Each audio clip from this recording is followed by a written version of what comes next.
안녕하십니까, 책돌입니다. 오늘 소개해드릴 책은 60세 사용 설명서입니다. 저자는 구로카와 이오코, 출판사는 지상사입니다. 저자 소개를 간단하게 하겠습니다. 구로카와 이오코, 뇌과학 인공지능 연구자이다. 1959년 나가노현에서 태어났다. 나라여자 대학 이학부 물리학과를 졸업 후 컴퓨터 제조사에서 AI 개발에 종사하였다. 바로 본문을 보도록 하겠습니다. 올바르게 산다. 이것은 규칙이다. 왜인지는 모르나 이렇게 생각하는 사람이 많이 있다. 건강하고 두뇌 회전이 빠르고 외모도 스타일도 좋고 운동신경이며 센스도 뛰어나다. 배려와 열정과 유머 감각까지 겸비한 사람. 대략 이런 느낌이 올바른 인간이 아닐까. 부모는 자녀가 올바른 인간이 되기를 기대하고 자녀 또한 올바른 인간이 되려고 노력하는 사람이 정말 많이 있다. 그래서 최소한 노력하는 태도라고 보이지 않으면 사는 게 고단해진다. 그런데 왜 꼭 올바르게 살아야 하는지 생각해 본 적이 있는가? 이 지구에 사는 동물들의 뇌는 기본적으로 생식을 최우선 임무로 여기지만 아이를 낳을지 말지는 별개의 이야기다. 생식 본능을 다른 곳에 승화시킬 사람도 꼭 있어야 한다. 그러므로 아이를 낳지 않거나 낳지 못한 사람이 뇌의 목적을 달성하지 못한 것은 아니다. 뇌 기능론을 연구하는 사람으로서 이것은 확실하게 말해두고 싶다. 하지만 뇌는 생식 본능으로 움직인다. 이 본능은 우리에게 무리에서 인정받고 존중받는 존재가 되지 않으면 위험하다라고 말하고 있다. 육아의 위험 부담이 큰 포유류는 대부분 무리를 지어 새끼를 키운다. 이 중에서도 인류의 육아는 부득이하게 동물계에서 가장 위험 부담이 크고 비용도 많이 든다. 여자들은 1년 가까이 아이들을 품다 목숨을 걸고 출산하고 이후에도 혈액을 모유로 바꿔서 지속적으로 공급한다. 인류에게 수유는 자연계에서는 3, 4년에 달한다. 애당초 어미에게서 태어나 1년 가까이 걷지 못하는 건 오직 인류뿐이다.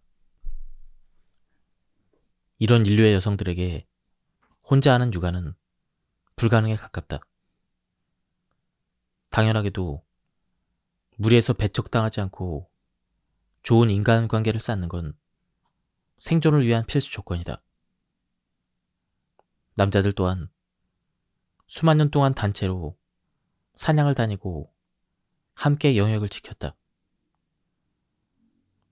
이런 이유로 인류에게 무리에서 배척당하지 않는다. 가능하면 주요 인물이 되겠다는 그러한 본능은 생식의 기본 중의 기본이다. 이성에게 선택받아도 무리의 용인되지 않으면 그 누구도 유전자를 남길 수가 없다. 그래서 뇌는 본능적으로 올바른 인간으로 살려고 한다. 그런데 60이 넘은 우리도 정말 이렇게 살아야 할까? 이젠 생식을 할 필요가 없는데도 그렇게 살아야 할까? 나는 개인적으로 이 나라의 60대들이 필요 이상으로 노력한다고 생각한다. 50대까지의 인생과 60 이후의 인생은 내가 살아가는 목적이 다르다. 50대까지는 생식 기간이다. 아이를 낳을 수 있는 기간이 아니라 자녀가 독립할 때까지가 생식 기간이다. 스스로 올바르게 살고자 하고 아이도 그렇게 살도록 이끌어야 한다. 그러나 60이 되면 이 굴레에서 해방되어 너그러워져야 한다. 애초에 두뇌 회전이 빠르고 외모도 스타일도 좋다가 인생의 지침이 되면 괴로워진다.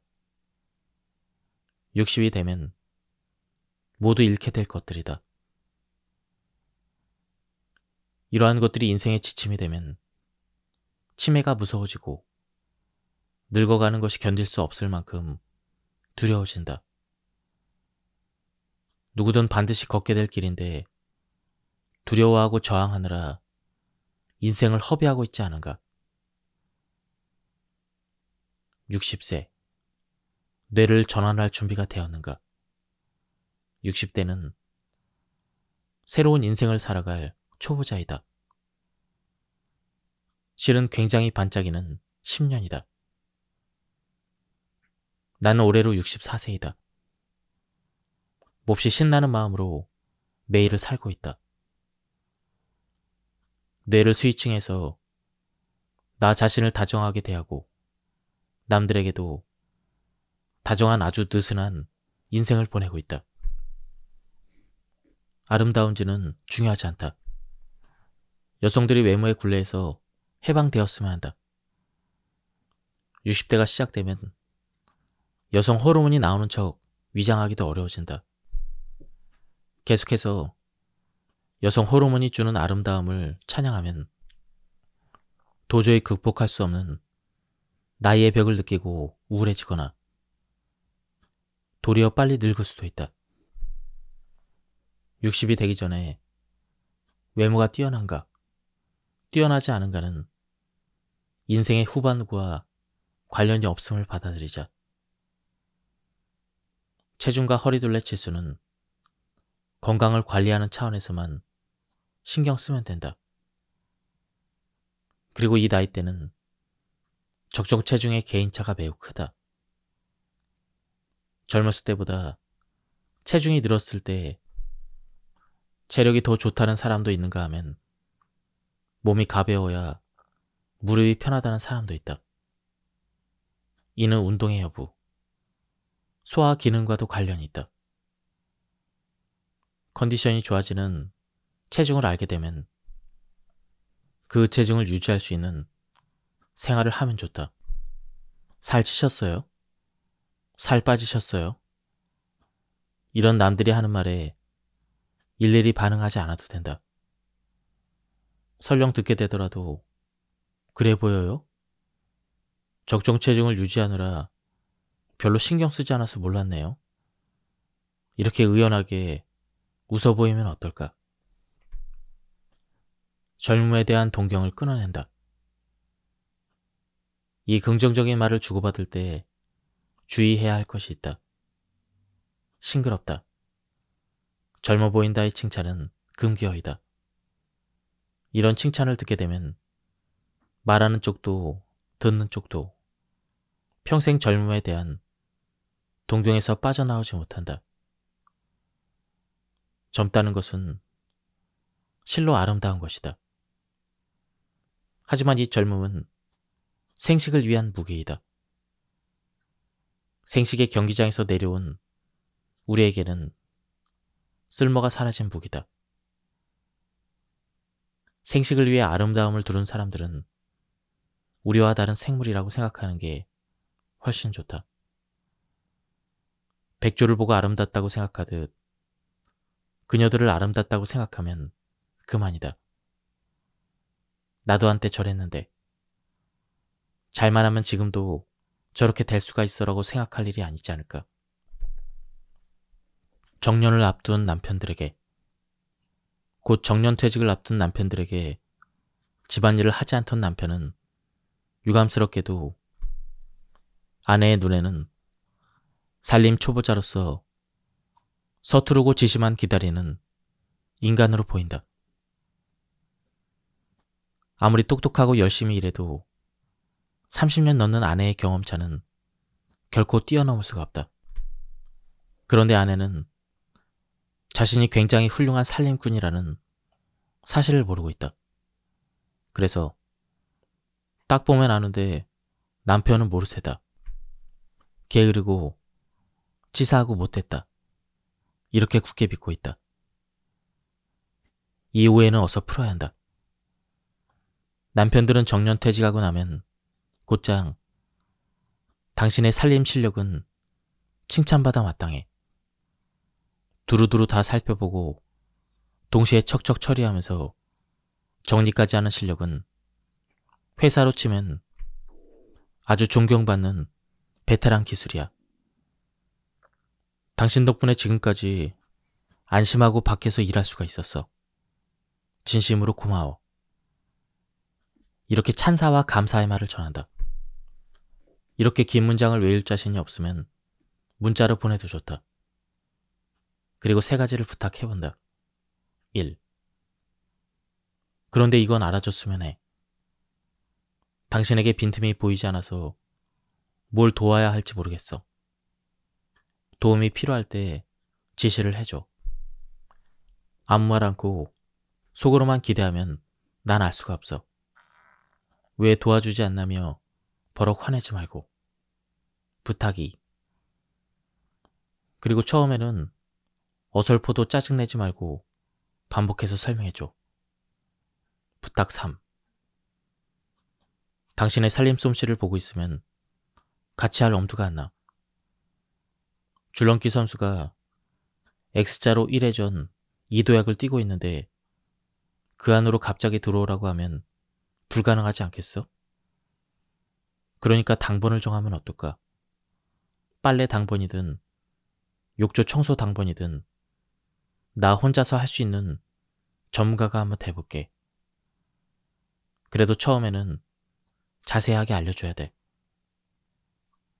이만큼 포석을 깔아두면 아내도 자신의 살림 실력이 아크로바틱한 교차 1회선에서 이도약 줄넘기라고 납득하게 됨으로써 분명 초보자 남편에게 부드러워질 것이다. 나이가 60이어도 여자의 마음은 영원히 14살이어서 꽃밭에서 나풀나풀 뛰어다니는 소녀와 같다. 이 착각이 살림 초보인 60대 남편이나 며느리에게 화를 내는 이유이다. 그러니 60대 베테랑 주부들이여, 정말이지 가족들에게 너그러워졌으면 한다. 당신은 매우 우수하다. 이탈리아에서는 내일 할 수 있는 일을 오늘 하지 말라라는 격언이 있다. 60 이후에 나의 좌우명이기도 하다. 60대는 젊은 사람들 눈에 성질이 급해 보인다. 왜냐하면 남녀 모두 점점 알아차리는 일들이 많아지고 알아차린 이상 꼭 해야 한다. 이 수준의 확신이 동반되기 때문이다. 그래서 겨우 떠올려낸 알아차린 기억이 사라질까봐 두려워 알아차린 순간 바로 행동으로 옮겨야 직성이 풀린다. 뇌는 자신의 변화를 지각할 수 없어서 당사자의 눈에는 우리 회사 젊은 애들은 눈치가 없어. 왜 멀뚱멀뚱 있지? 왜 이렇게 꿈을 대지? 이런 식으로 비친다. 그래서 주변 사람들에게 지시하거나 푸념을 늘어놓는 경우가 많이 있다. 예로부터 나이 든 사람은 다혈질이다 라는 말이 있는데 실은 뇌가 너무 우수해서 속이고 있었던 것이다. 아직 젊을 때는 알아차리는 일들이 적으니 오늘 할 수 있는 일을 내일로 미루지 말라라는 말대로 살면 딱 좋다. 하지만 60이 넘어서 알아차린 족족 다 하고 있다가는 하루 24시간이 부족해진다. 특히 베테랑 전업주부는 주의해야 한다. 알아차린 일들에 몰두하다가는 번뜩 떠오르고 사라지는 현상도 늘어나게 된다. 알아차렸지만 지금 하지 않아도 되는 일은 메모를 해두고 나중으로 미루자. 그리고 유사성 있는 일들을 한꺼번에 처리해야 효율도 좋다. 때로는 하지 않아도 된다고 깨닫게 되고 번뜩 떠오르고 사라지는 현상도 점점 사라진다. 무엇보다 함께하는 사람들에게 스트레스를 주지 않는다. 나는 지금 하지 않아도 되는 일이라고 깨달았을 때 나 자신에게 메일을 쓴다. 직장에서는 휴대폰으로도 확인 가능한 온라인 달력에 적어두고 기억에서 지운다. 전자기기뿐만이 아니다. 냉장고에는 메모지가 덕지덕지 붙어있고 종이 달력도 사용하고 있다. 소원의 패키지와 사람은 익숙치 않은 일련의 동작을 할 때 대뇌에서 생각을 하고 동작을 행한다. 이후 여러 차례 반복하고 숙련되면 일련의 동작이 손해에서 패키지화돼서 거의 무의식 중에 자연스럽게 움직일 수 있게 된다. 손해는 무의식을 관장하는 기관으로 공간 인지와 신체의 조절을 담당한다. 예를 들면 우리는 이족 보행을 할 때 하반신에 있는 여러 관절의 각도와 골반의 기울기를 조절한다.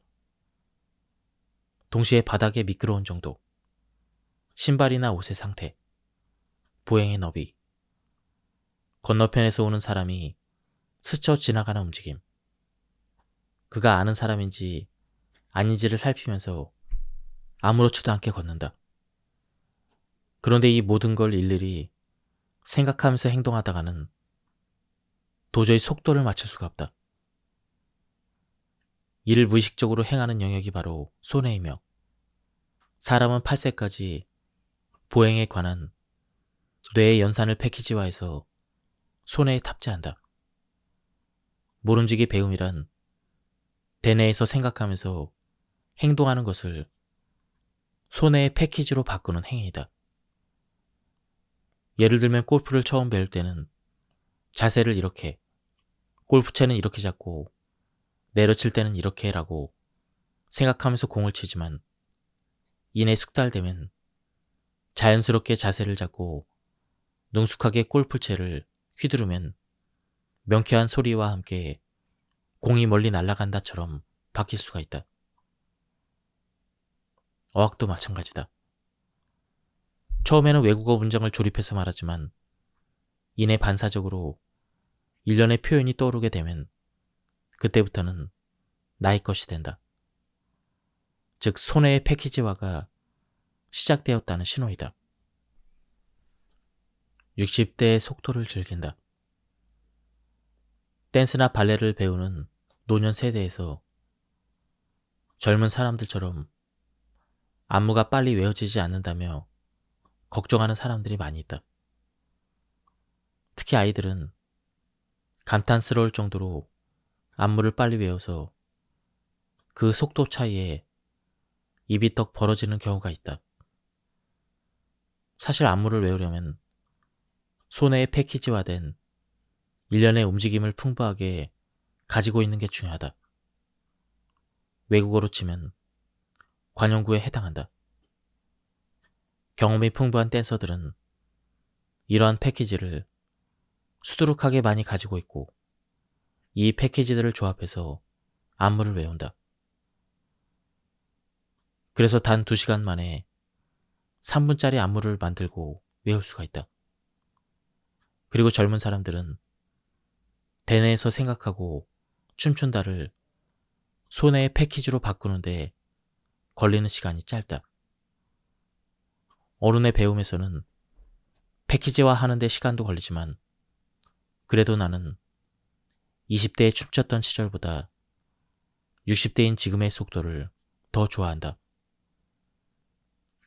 호흡이 걸맞는 남자와 새로 배운 기술을 여러 차례 추는 동안 흐름이 매끄러워지는 감각을 나는 제일 좋아한다.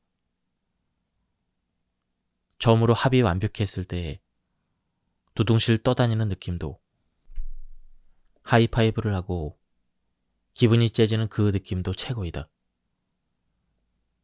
아이들은 일련의 동작을 패키지화하는 속도가 압도적으로 빠르다. 자신의 뇌에 잘 맞는 운동이라면 딱 한 번 보고도 바로 따라한다. 그리고 한두 번 쳤을 뿐인데 패키지화 되기도 한다. 그래서 안무도 척척 외우고 춤도 자연스러워 보인다. 하지만 너무 당연하게 여겨서 그만큼 빨리 진료한다. 참된 묘미를 느끼지 못한다. 그러니 어른의 배움은 자신의 내가 새로운 기술을 서서히 손에 패키지화해 가는 과정을 즐기는 취미라고 생각해보자. 그리고 아이들과는 다른 방식으로 즐겨보자. 그 비법은 이것이다. 1. 결과를 서두르지 않는다. 2. 남과 비교하지 않는다. 3. 패키지화 과정을 함께 즐길 동료를 만든다. 뇌는 필요치 않는 것부터 잊는다. 일리는 말이다. 보통 명사마저 그렇게 된다니 고유명사를 잊을 정도야 정말로 아무것도 아니다. 안젤리나 졸리의 이름이 생각나지 않아도 하기야 인생에 지장은 없다. 여배우라는 보통 명사를 잊는 건 슬프지만 그때쯤이면 분명 영화를 보고 싶다는 생각도 나지 않을 것이다. 그날 이후 나는 건망증을 걱정하지 않기로 했다. 뇌의 인지 범위가 좁아지면 뇌가 정답을 내놓는 속도는 빨라진다. 직감이 작동하는 듬직한 뇌로 바뀌었다고 볼 수 있지 않을까. 즉, 뇌가 성숙해졌다고 말해도 무방하다. 성인이 된 자녀에게 잔소리는 무의미하다. 자녀는 몇 살이 되어도 엄마의 표정과 말에 의외로 깊은 영향을 받는다. 사업을 준비할 때 두 어머니가 괜찮겠니? 그런 일을 한다니 이렇게 눈살을 찌푸렸다면 나는 사업을 하지 않았을 것이다. 결국 자녀는 부모의 그릇을 넘어서지 못한다. 부모의 걱정을 있는 그대로 다 이야기하면 자녀는 부모가 바란 세상보다 더 작은 세상에서 살게 된다. 특히 성인이 된 자녀들을 둔 60대 부모의 역할은 떠오르대로 모든 걱정을 말하지 않고 자녀가 살아가는 방식을 긍정해 주는 데 있다고 생각한다. 이유는 두 가지이다. 애당초 성인이 된 자녀는 부모의 말로 살아가는 방식을 바꾸지 않는다. 또 다른 하나는 60대의 나는 앞날의 위험 부담을 누구보다 잘 알아차리지만 30대의 뇌에는 실패가 꼭 필요하기 때문이다.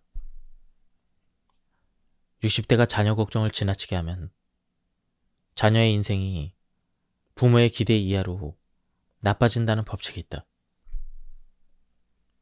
인공지능 시대에 인간의 직업은 감성의 영역으로 지배하게 된다. 지금의 아이들이 어른이 될 무렵이면 누구나 납득하는 정답을 누구보다 빠르게 도출한 과거 엘리트의 직업은 모두 인공지능이 가져가게 된다. 인공지능에게 생명의 직감을 알려주는 일이 인류의 주된 직업이 될 것이다. 그렇다면 이 아이들의 초등학교 시절에는 정답을 도출하는 직업은 조금 느슨해지고 우연한 경험을 많이 할 수 있는 배움의 장소를 선택해야 한다. 이 우연한 체험이란 교육을 제공하는 측이 인위적으로 연출하는 근사한 이벤트가 아니다. 교실이나 학교 잔디밭 구석에서 아주 잠깐 만난 잎사귀의 내음이나 살갗에 닿는 바람의 촉감 등 오감이 울리는 세계관의 단편 같은 장소가 이상적이다. 그러니 초등학생 손주가 있다면 하고 싶은 대로 자유롭게 놀게 해주자. 인공지능 시대로 들어선 오늘날 통찰력 있는 60대가 입시를 강조할 필요는 없다고 생각한다. 다만 아이 엄마가 교육열이 넘치고 입시에 올인하고 있다면 참견하지 말도록 하자. 입시의 필사적인 부모의 마음은 목숨을 건 인생 철학과 같아서 옆에서 무슨 말을 해도 들리지 않는 경우가 많이 있다. 그리고 남들의 조언에 입시를 포기한다면 앞으로 아이에게 일어나는 부정적인 사건의 원인을 전부 입시를 놓은 탓으로 돌린다. 이런 엄마에게서 태어난 건 손주의 운명이고 할머니나 할아버지라 해도 구해낼 수 없다. 조부모는 간간히 손주를 데리고 와 그냥 내버려둬도 좋지 않을까. 그 느긋한 시간에 우연한 체험이 일어나면 틀림없이 감성이 자란다. 우연한 체험은 짧은 시간에도 일어나니 어쩌다 한 번씩 손주를 빼내도 괜찮다. 성공 경험은 인생을 술술 풀리게 한다. 역설적으로 좋은 이미지가 굉장히 효과적인 이유이다. 그 이미지로 신체가 움직이기 때문에 좋은 결과를 낼 수가 있다. 운동선수들이 최상의 컨디션이었을 때를 떠올리는 이미지 트레이닝은 뇌과학적으로 아주 올바른 훈련이다. 순간적으로 좋은 이미지를 떠올릴 수가 있다. 무슨 일이든 술술 풀리는 사람이 가진 뇌의 특성이기도 하다. 자신의 신체도 잘 움직일 수 있고 주변 사람들의 동조도 쉽게 얻을 수가 있다. 좋은 이미지는 좋은 표정을 만들어내고 덩달아 눈앞에 있는 사람도 표정이 좋아져서 기분이 좋아지기 때문이다. 순간적으로 좋은 이미지가 떠오르는 뇌, 즉 당신과 가까이 지내는 젊은 사람들을 이런 뇌로 만들어주자. 순간적으로 좋은 이미지가 떠오르는 뇌가 되기 위해 꼭 필요한 것이 바로 성공 경험이다. 실패는 뇌의 최고의 운동이지만 성공 또한 최고의 운동이 셈이다. 작은 성공이어도 괜찮다. 인생 선배에게 자신이 하고 싶은 일을 축복받는 정도로도 괜찮다. 이런 경험이 젊은 사람의 뇌에 순간적으로 좋은 이미지가 떠오르는 회로를 만들어낸다. 이 경험은 아기 때부터 시작된다. 물건을 짚게 된 순간, 발판 위에 올라선 순간, 손에 쥔 걸 처음으로 입에 넣는 순간, 식기를 휴지통에 힘차게 내다버리는 순간 등이다. 손주가 내가 처음 해보는 일을 나는 얼씨구나 칭찬해준다. 어른들은 보통 기쁜 일이나 그렇지 않은 일을 구분해서 기쁜 일에는 칭찬하고 그렇지 않은 일에는 인상을 찌푸리기 마련인데 나는 이 둘을 구분하지 않는다. 아이가 지금까지 못했던 일을 해냈다에만 집중한다. 뭐든 도전하면 축복을 받는다. 스스로 행동을 일으키면 반드시 잘 풀린다. 손주의 뇌 깊숙이에 이 이미지가 있길 바란다. 좋고 나쁘고는 나중에 얼마든지 배울 수가 있다. 성공 경험은 60대에 대해도 효과가 있다. 남편 아내에게도 칭찬과 축복을 해주자. 정년퇴직 후에 익숙치 않은 집안일을 시작한 남편에게 불시에 지적하지 말고 처음 해본 일을 축복하고 격렬하게 칭찬해주는 이벤트도 괜찮다. 오랜 세월 끝에 베테랑의 영역에 들어선 아내에게도 다시 한번 당신의 음식은 기적이야 라고 말해줘도 좋다. 성공 경험을 얻기 위해 새로운 취미를 시작해보자. 비법은 칭찬을 잘하는 선생께 배우는 것이다. 60대는 여행과 무언가를 배우는 절호의 시기이다. 젊은 사람들보다 훨씬 빠르게 요령을 터득할 수가 있다. 그래서 60대의 배움은 예상 밖의 성공 경험을 낳는 경우가 있다. 꼭 도전해 보길 바란다. 부부의 애착을 키우는 생활의 기척. 낮에 대부분의 시간을 보내는 장소를 각자 확보해 두자. 무엇을 하고 있는지 서로가 보이지 않는 곳이다. 하지만 움직이는 기척이 느껴지는 장소, 화장실에 가거나 물을 마시거나 요리를 하거나 청소를 할 때 나는 소리 정도는 들리게끔 하는 것이 좋다. 그 이유는 소리가 들리면 뇌는 무의식적으로 함께 있다고 느끼기 때문에 상대에게 애착 비슷한 감정이 생긴다. 나이 든 부부 사이에 애착 키우기는 굉장히 중요하다. 나중에 두 사람이 꼭 붙어 서로를 돕고 의지하며 살아갈 날을 위해서이다. 소리가 들리면 상대를 이해하는 길로 이어진다. 한 노년의 남성이 내게 이런 말을 했다. 선생님의 아내 사용 설명서에서 쓰레기를 버리는데 8가지 공정이 있다고 하시죠. 쓰레기 봉투 재고 관리, 쓰레기의 분류, 남편 쓰레기 버리기는 그중 하나의 공정에 불과하다고 하시죠. 지난 일요일에 2층 서재에 누워서 책을 읽고 있었는데 밑에서 아내가 청소기를 돌리는 소리가 들렸죠. 아주 꼼꼼하게 구석까지 몇 번이나 미는 소리였습니다. 쓰레기 버리기 하나만 해도 8가지 공정이 있는데 몇십 년 동안 집안일을 해오면서 아내는 여전히 공들여서 청소기를 돌리는구나. 이런 생각에 눈가가 뜨거워졌죠. 아내에 대한 고마움인지 아내 인생의 무게 때문인지 그런 감정이 밀려왔다고 한다. 그 감정은 내게 깨닫게 해줘서 고맙습니다라고 말했지만 나야말로 고마웠다. 내가 쓴 책이 부부의 애착을 키운다고 생각하니 벅차올랐다. 이때 깨달았다. 부부가 떨어져 있어야 이상적이지만 생활 소음이 들리지 않으면 배우자의 인생을 느낄 수가 없다. 부부의 애착을 키우는 비법이 하나 더 있다. 바로 웃는 얼굴이다. 가끔 복도에서 지나칠 때 식사 시간에 거실에서 얼굴을 마주보는 순간 웃어 보이자.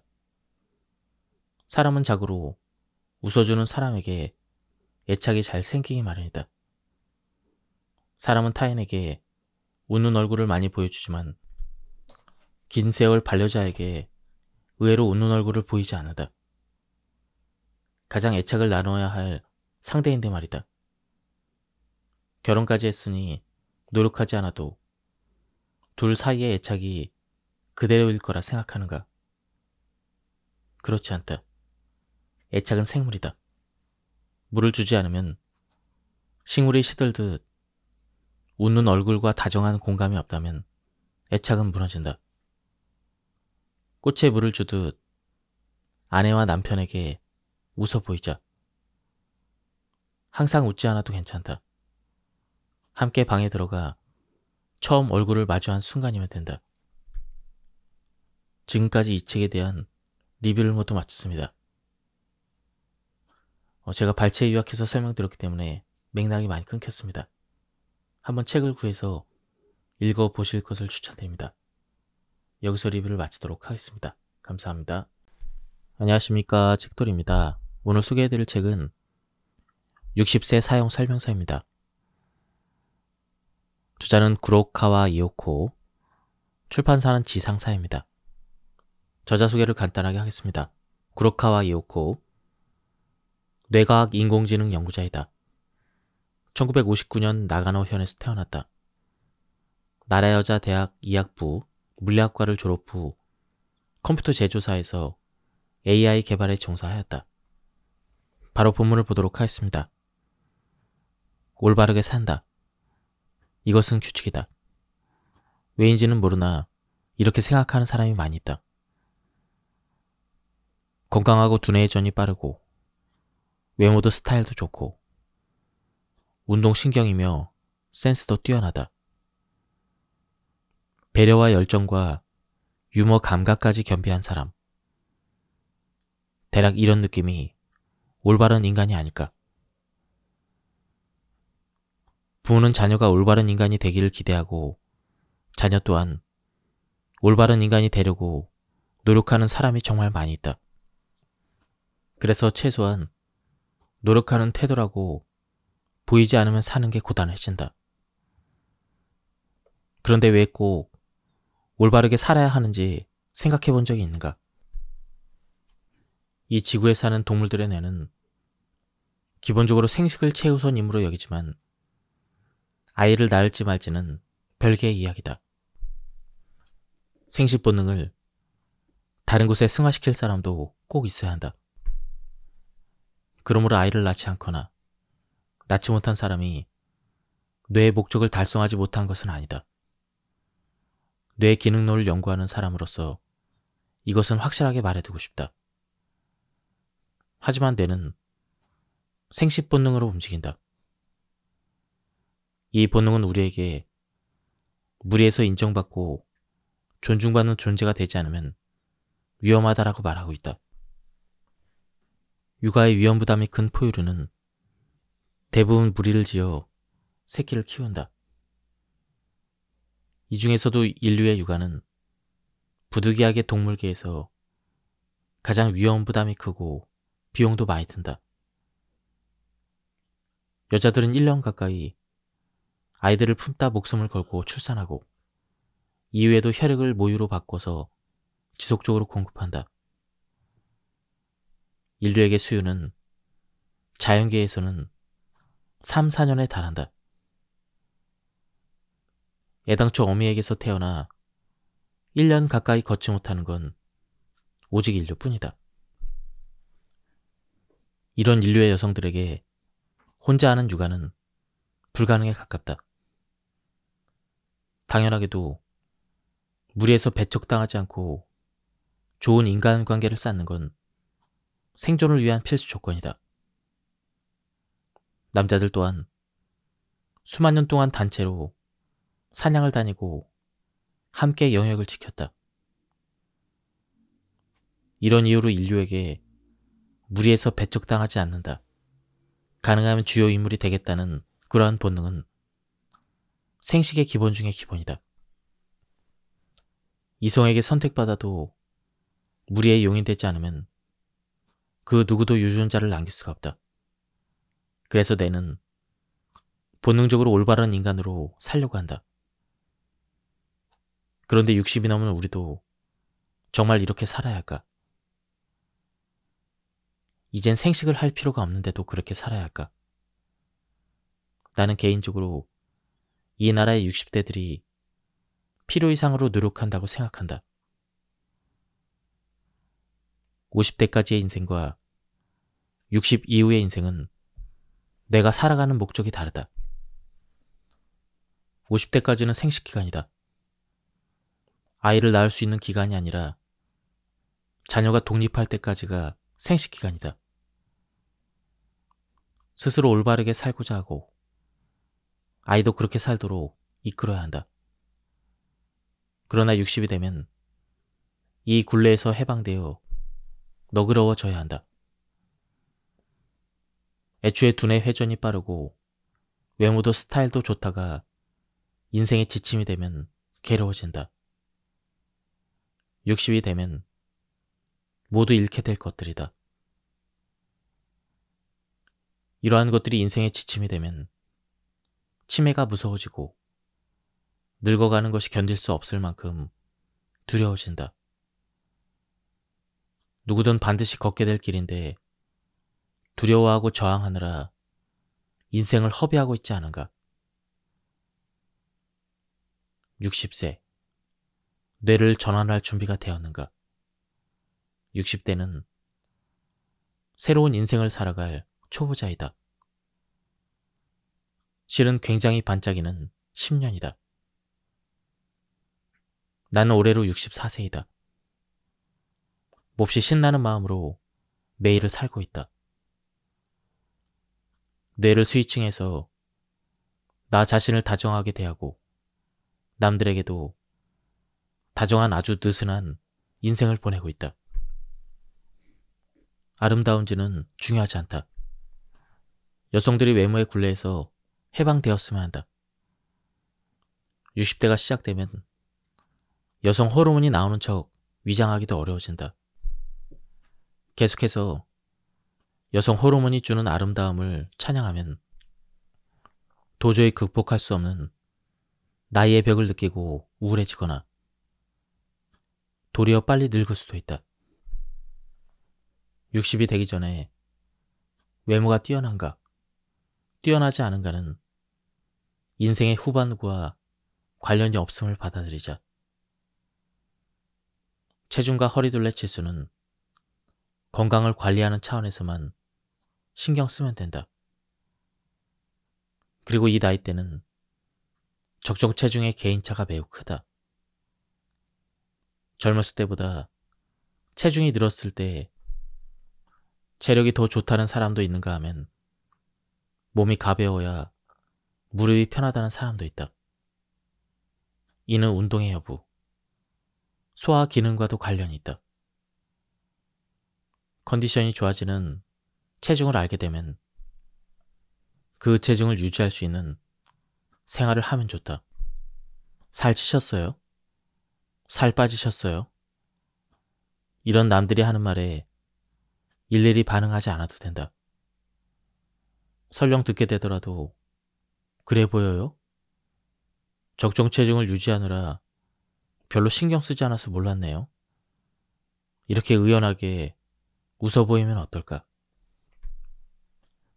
젊음에 대한 동경을 끊어낸다. 이 긍정적인 말을 주고받을 때 주의해야 할 것이 있다. 싱그럽다. 젊어 보인다의 칭찬은 금기어이다. 이런 칭찬을 듣게 되면 말하는 쪽도 듣는 쪽도 평생 젊음에 대한 동경에서 빠져나오지 못한다. 젊다는 것은 실로 아름다운 것이다. 하지만 이 젊음은 생식을 위한 무기이다. 생식의 경기장에서 내려온 우리에게는 쓸모가 사라진 무기다. 생식을 위해 아름다움을 두른 사람들은 우리와 다른 생물이라고 생각하는 게 훨씬 좋다. 백조를 보고 아름답다고 생각하듯 그녀들을 아름답다고 생각하면 그만이다. 나도 한때 저랬는데 잘만 하면 지금도 저렇게 될 수가 있어라고 생각할 일이 아니지 않을까. 정년을 앞둔 남편들에게, 곧 정년퇴직을 앞둔 남편들에게 집안일을 하지 않던 남편은 유감스럽게도 아내의 눈에는 살림 초보자로서 서투르고 지시만 기다리는 인간으로 보인다. 아무리 똑똑하고 열심히 일해도 30년 넘는 아내의 경험차는 결코 뛰어넘을 수가 없다. 그런데 아내는 자신이 굉장히 훌륭한 살림꾼이라는 사실을 모르고 있다. 그래서 딱 보면 아는데 남편은 모르쇠다. 게으르고 치사하고 못됐다. 이렇게 굳게 믿고 있다. 이 오해는 어서 풀어야 한다. 남편들은 정년퇴직하고 나면 곧장 당신의 살림 실력은 칭찬받아 마땅해. 두루두루 다 살펴보고 동시에 척척 처리하면서 정리까지 하는 실력은 회사로 치면 아주 존경받는 베테랑 기술이야. 당신 덕분에 지금까지 안심하고 밖에서 일할 수가 있었어.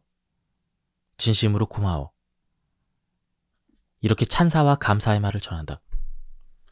이렇게 긴 문장을 외울 자신이 없으면 문자로 보내도 좋다.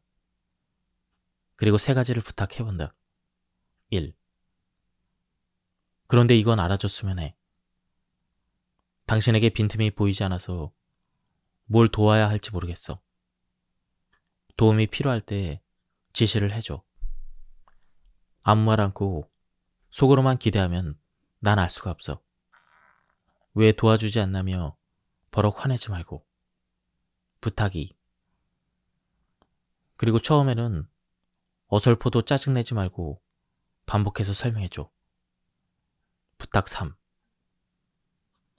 당신의 살림 솜씨를 보고 있으면 같이 할 엄두가 안 나. 줄넘기 선수가 X자로 1회전 2도약을 뛰고 있는데 그 안으로 갑자기 들어오라고 하면 불가능하지 않겠어? 그러니까 당번을 정하면 어떨까? 빨래 당번이든 욕조 청소 당번이든 나 혼자서 할 수 있는 전문가가 한번 돼볼게. 그래도 처음에는 자세하게 알려줘야 돼. 이만큼 포석을 깔아두면 아내도 자신의 살림 실력이 아크로바틱한 교차 1회선에서 이도약 줄넘기라고 납득하게 됨으로써 분명 초보자 남편에게 부드러워질 것이다. 나이가 60이어도 여자의 마음은 영원히 14살이어서 꽃밭에서 나풀나풀 뛰어다니는 소녀와 같다. 이 착각이 살림 초보인 60대 남편이나 며느리에게 화를 내는 이유이다. 그러니 60대 베테랑 주부들이여, 정말이지 가족들에게 너그러워졌으면 한다. 당신은 매우 우수하다. 이탈리아에서는 내일 할 수 있는 일을 오늘 하지 말라라는 격언이 있다. 60 이후에 나의 좌우명이기도 하다. 60대는 젊은 사람들 눈에 성질이 급해 보인다. 왜냐하면 남녀 모두 점점 알아차리는 일들이 많아지고 알아차린 이상 꼭 해야 한다. 이 수준의 확신이 동반되기 때문이다. 그래서 겨우 떠올려낸 알아차린 기억이 사라질까봐 두려워 알아차린 순간 바로 행동으로 옮겨야 직성이 풀린다. 뇌는 자신의 변화를 지각할 수 없어서 당사자의 눈에는 우리 회사 젊은 애들은 눈치가 없어. 왜 멀뚱멀뚱 있지? 왜 이렇게 꿈을 대지? 이런 식으로 비친다. 그래서 주변 사람들에게 지시하거나 푸념을 늘어놓는 경우가 많이 있다. 예로부터 나이 든 사람은 다혈질이다라는 말이 있는데 실은 뇌가 너무 우수해서 속이고 있었던 것이다. 아직 젊을 때는 알아차리는 일들이 적으니 오늘 할 수 있는 일을 내일로 미루지 말라라는 말대로 살면 딱 좋다. 하지만 60이 넘어서 알아차린 족족 다 하고 있다가는 하루 24시간이 부족해진다. 특히 베테랑 전업주부는 주의해야 한다. 알아차린 일들에 몰두하다가는 번뜩 떠오르고 사라지는 현상도 늘어나게 된다. 알아차렸지만 지금 하지 않아도 되는 일은 메모를 해두고 나중으로 미루자. 그리고 유사성 있는 일들을 한꺼번에 처리해야 효율도 좋다. 때로는 하지 않아도 된다고 깨닫게 되고 번뜩 떠오르고 사라지는 현상도 점점 사라진다. 무엇보다 함께하는 사람들에게 스트레스를 주지 않는다. 나는 지금 하지 않아도 되는 일이라고 깨달았을 때 나 자신에게 메일을 쓴다. 직장에서는 휴대폰으로도 확인 가능한 온라인 달력에 적어두고 기억에서 지운다. 전자기기뿐만이 아니다. 냉장고에는 메모지가 덕지덕지 붙어있고 종이 달력도 사용하고 있다. 소원의 패키지와 사람은 익숙치 않은 일련의 동작을 할 때 대뇌에서 생각을 하고 동작을 행한다. 이후 여러 차례 반복하고 숙련되면 일련의 동작이 손해에서 패키지화돼서 거의 무의식 중에 자연스럽게 움직일 수 있게 된다. 손해는 무의식을 관장하는 기관으로 공간 인지와 신체의 조절을 담당한다. 예를 들면 우리는 이족 보행을 할 때 하반신에 있는 여러 관절의 각도와 골반의 기울기를 조절한다. 동시에 바닥의 미끄러운 정도, 신발이나 옷의 상태, 보행의 너비, 건너편에서 오는 사람이 스쳐 지나가는 움직임, 그가 아는 사람인지 아닌지를 살피면서 아무렇지도 않게 걷는다. 그런데 이 모든 걸 일일이 생각하면서 행동하다가는 도저히 속도를 맞출 수가 없다. 이를 무의식적으로 행하는 영역이 바로 손해이며, 사람은 8세까지 보행에 관한 뇌의 연산을 패키지화해서 손해에 탑재한다. 모름지기 배움이란 대뇌에서 생각하면서 행동하는 것을 손해의 패키지로 바꾸는 행위이다. 예를 들면 골프를 처음 배울 때는 자세를 이렇게, 골프채는 이렇게 잡고 내려칠 때는 이렇게 라고 생각하면서 공을 치지만, 이내 숙달되면 자연스럽게 자세를 잡고 능숙하게 골프채를 휘두르면 명쾌한 소리와 함께 공이 멀리 날아간다처럼 바뀔 수가 있다. 어학도 마찬가지다. 처음에는 외국어 문장을 조립해서 말하지만 이내 반사적으로 일련의 표현이 떠오르게 되면 그때부터는 나의 것이 된다. 즉 손해의 패키지화가 시작되었다는 신호이다. 60대의 속도를 즐긴다. 댄스나 발레를 배우는 노년 세대에서 젊은 사람들처럼 안무가 빨리 외워지지 않는다며 걱정하는 사람들이 많이 있다. 특히 아이들은 감탄스러울 정도로 안무를 빨리 외워서 그 속도 차이에 입이 떡 벌어지는 경우가 있다. 사실 안무를 외우려면 손에 패키지화된 일련의 움직임을 풍부하게 가지고 있는 게 중요하다. 외국어로 치면 관용구에 해당한다. 경험이 풍부한 댄서들은 이러한 패키지를 수두룩하게 많이 가지고 있고, 이 패키지들을 조합해서 안무를 외운다. 그래서 단 2시간 만에 3분짜리 안무를 만들고 외울 수가 있다. 그리고 젊은 사람들은 대뇌에서 생각하고 춤춘다를 손해의 패키지로 바꾸는데 걸리는 시간이 짧다. 어른의 배움에서는 패키지화 하는데 시간도 걸리지만, 그래도 나는 20대에 춤췄던 시절보다 60대인 지금의 속도를 더 좋아한다.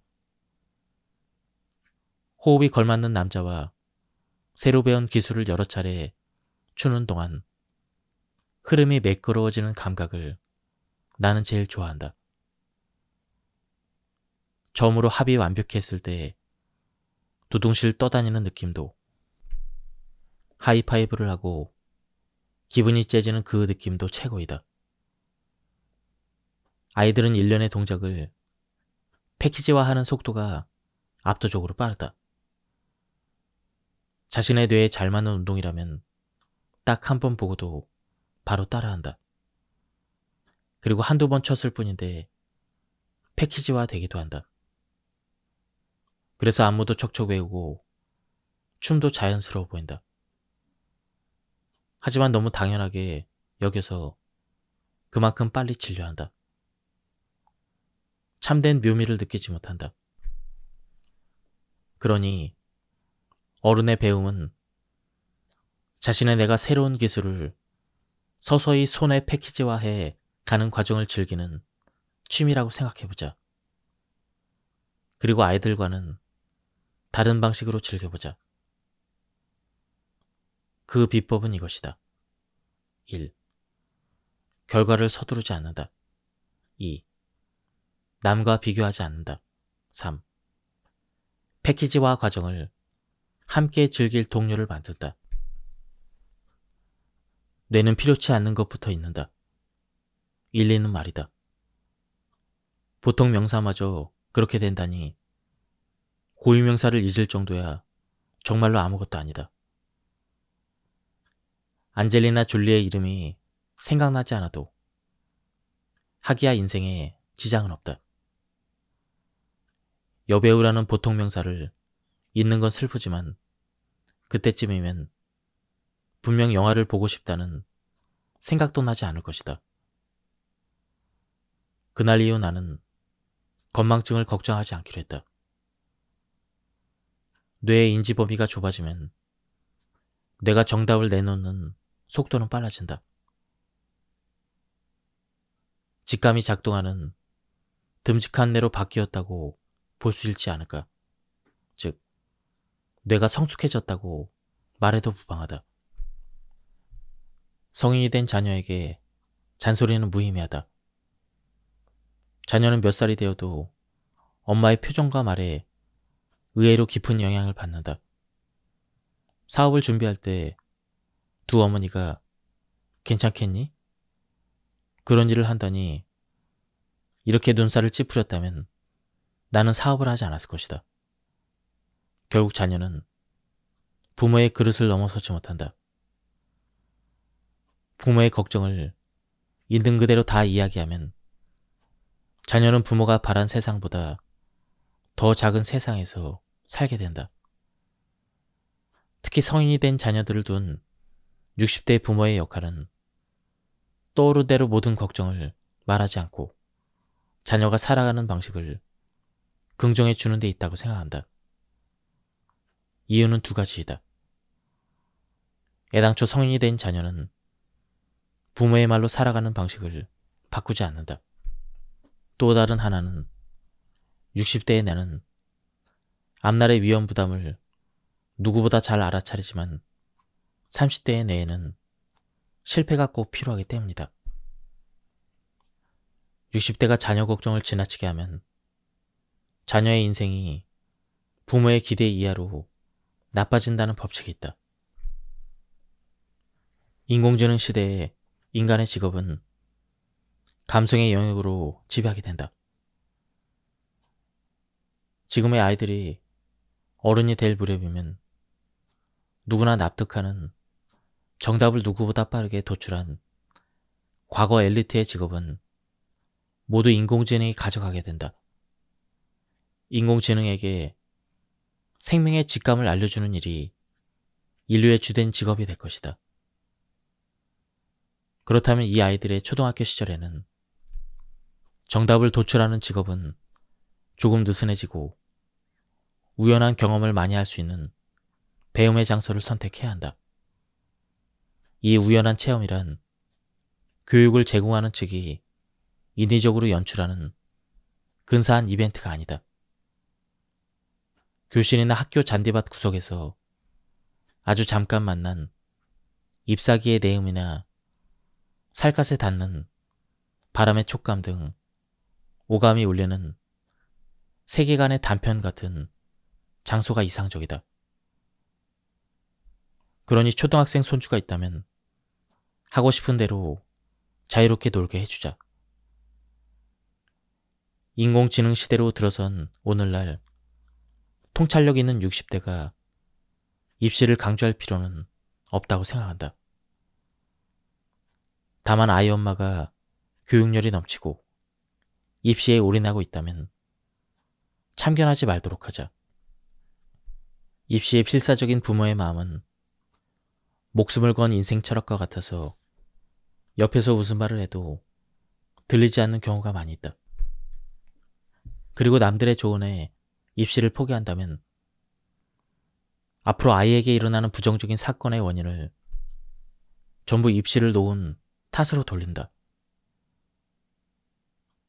이런 엄마에게서 태어난 건 손주의 운명이고 할머니나 할아버지라 해도 구해낼 수 없다. 조부모는 간간히 손주를 데리고 와 그냥 내버려둬도 좋지 않을까. 그 느긋한 시간에 우연한 체험이 일어나면 틀림없이 감성이 자란다. 우연한 체험은 짧은 시간에도 일어나니 어쩌다 한 번씩 손주를 빼내도 괜찮다. 성공 경험은 인생을 술술 풀리게 한다. 역설적으로 좋은 이미지가 굉장히 효과적인 이유이다. 그 이미지로 신체가 움직이기 때문에 좋은 결과를 낼 수가 있다. 운동선수들이 최상의 컨디션이었을 때를 떠올리는 이미지 트레이닝은 뇌과학적으로 아주 올바른 훈련이다. 순간적으로 좋은 이미지를 떠올릴 수가 있다. 무슨 일이든 술술 풀리는 사람이 가진 뇌의 특성이기도 하다. 자신의 신체도 잘 움직일 수 있고 주변 사람들의 동조도 쉽게 얻을 수가 있다. 좋은 이미지는 좋은 표정을 만들어내고 덩달아 눈앞에 있는 사람도 표정이 좋아져서 기분이 좋아지기 때문이다. 순간적으로 좋은 이미지가 떠오르는 뇌, 즉 당신과 가까이 지내는 젊은 사람들을 이런 뇌로 만들어주자. 순간적으로 좋은 이미지가 떠오르는 뇌가 되기 위해 꼭 필요한 것이 바로 성공 경험이다. 실패는 뇌의 최고의 운동이지만 성공 또한 최고의 운동이 셈이다. 작은 성공이어도 괜찮다. 인생 선배에게 자신이 하고 싶은 일을 축복받는 정도로도 괜찮다. 이런 경험이 젊은 사람의 뇌에 순간적으로 좋은 이미지가 떠오르는 회로를 만들어낸다. 이 경험은 아기 때부터 시작된다. 물건을 짚게 된 순간, 발판 위에 올라선 순간, 손에 쥔 걸 처음으로 입에 넣는 순간, 식기를 휴지통에 힘차게 내다버리는 순간 등이다. 손주가 내가 처음 해보는 일을 나는 얼씨구나 칭찬해준다. 어른들은 보통 기쁜 일이나 그렇지 않은 일을 구분해서 기쁜 일에는 칭찬하고 그렇지 않은 일에는 인상을 찌푸리기 마련인데 나는 이 둘을 구분하지 않는다. 아이가 지금까지 못했던 일을 해냈다에만 집중한다. 뭐든 도전하면 축복을 받는다. 스스로 행동을 일으키면 반드시 잘 풀린다. 손주의 뇌 깊숙이에 이 이미지가 있길 바란다. 좋고 나쁘고는 나중에 얼마든지 배울 수가 있다. 성공 경험은 60대에 대해도 효과가 있다. 남편 아내에게도 칭찬과 축복을 해주자. 정년퇴직 후에 익숙치 않은 집안일을 시작한 남편에게 불시에 지적하지 말고 처음 해본 일을 축복하고 격렬하게 칭찬해주는 이벤트도 괜찮다. 오랜 세월 끝에 베테랑의 영역에 들어선 아내에게도 다시 한번 당신의 음식은 기적이야 라고 말해줘도 좋다. 성공 경험을 얻기 위해 새로운 취미를 시작해보자. 비법은 칭찬을 잘하는 선생께 배우는 것이다. 60대는 여행과 무언가를 배우는 절호의 시기이다. 젊은 사람들보다 훨씬 빠르게 요령을 터득할 수가 있다. 그래서 60대의 배움은 예상 밖의 성공 경험을 낳는 경우가 있다. 꼭 도전해 보길 바란다. 부부의 애착을 키우는 생활의 기척. 낮에 대부분의 시간을 보내는 장소를 각자 확보해 두자. 무엇을 하고 있는지 서로가 보이지 않는 곳이다. 하지만 움직이는 기척이 느껴지는 장소, 화장실에 가거나 물을 마시거나 요리를 하거나 청소를 할 때 나는 소리 정도는 들리게끔 하는 것이 좋다.